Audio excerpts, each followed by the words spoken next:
des Nantais qui viennent de rivaliser et presque de faire tomber les Parisiens. Et pour Montpellier qui a eu le temps de se reposer cette semaine après avoir gagné en championnat. Et ça débute très bien pour les Nantais.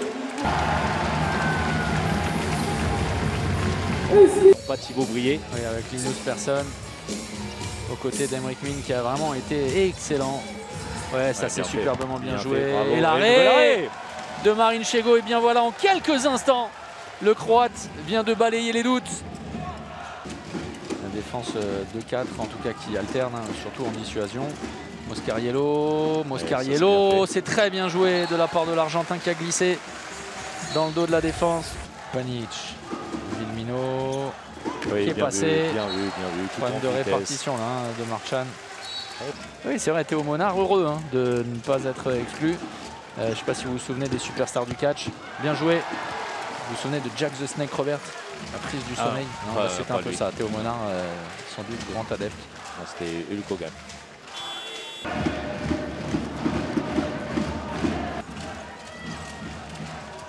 Oui, ça c'est bien. Écoutez, ça ressemble beaucoup en termes d'engagement. C'est très bien ce que fait Benjamin Bataille.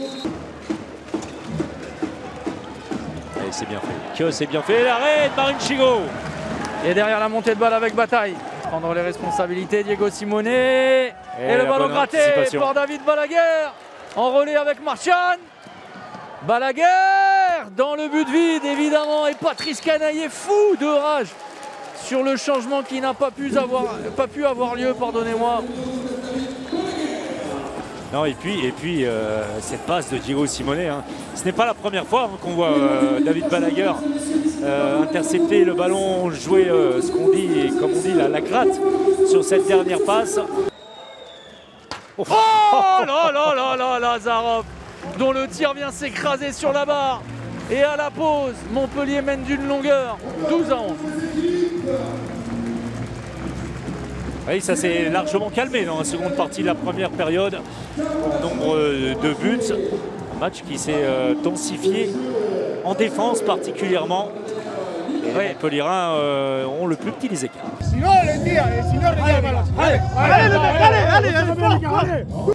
Boum, avec ce tir puissant mais bonne lecture de la part d'Emile Nielsen. Oui, comme au début, l'arrêt et l'égalisation immédiate de Nantes. Ça ne plaît pas forcément au coach ces histoires-là. Et bien voilà, à la faveur de cet échec à 7 mètres avec Kylian Villemino, on verra peut-être aussi Diego Simone. Il attaque Marchand. Pas de solution sur le premier temps de jeu, le bras est levé. Et alors les extérieurs c'est difficile. Hugo Desca. Le travail effectué. L'arrêt, la réponse. Il n'y a pas de gardien, il n'y a pas de Nielsen, gardien, il n'y a pas de gardien. il y a Valentin Porte.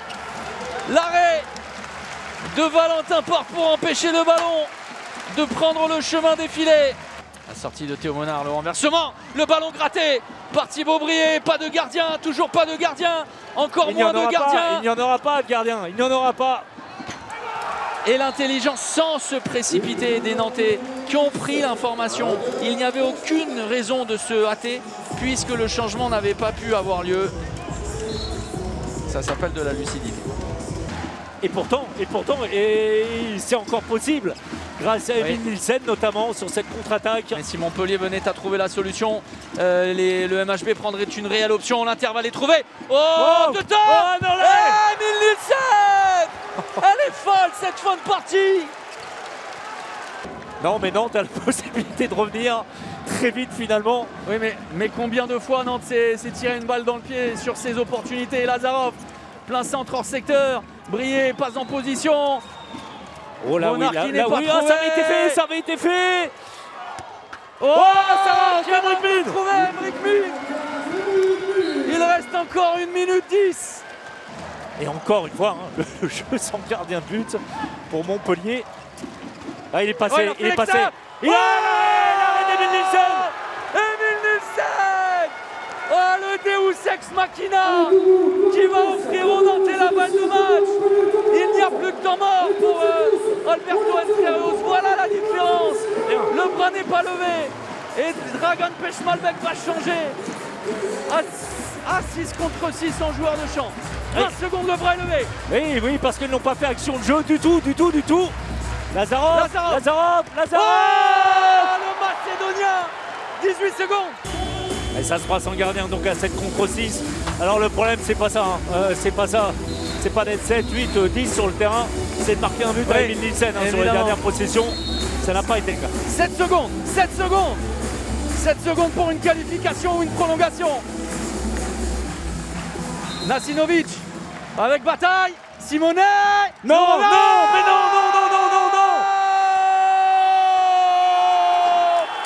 La qualification des Nantais. Au bout du suspense. Oh, la climatisation défensive.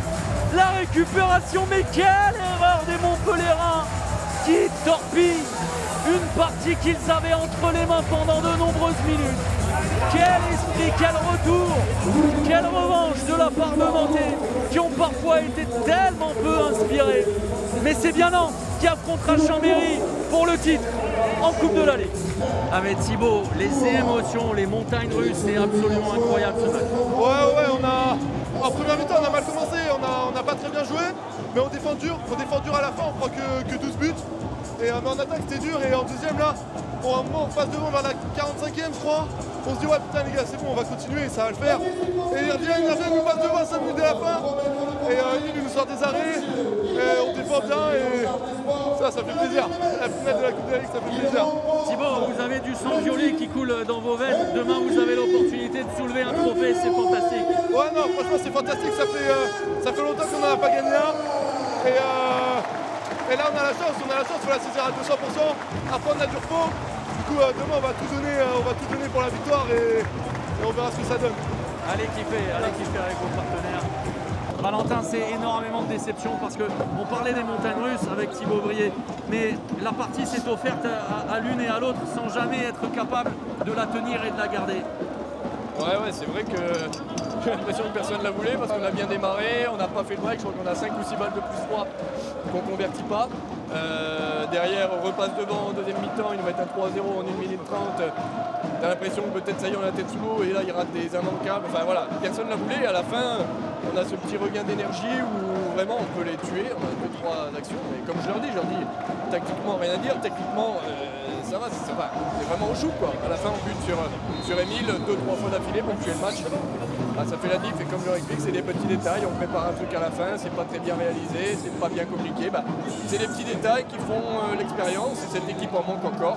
Et c'est la preuve ce soir qu'on n'est pas encore capable de gagner ce genre de match alors qu'il s'offre à nous.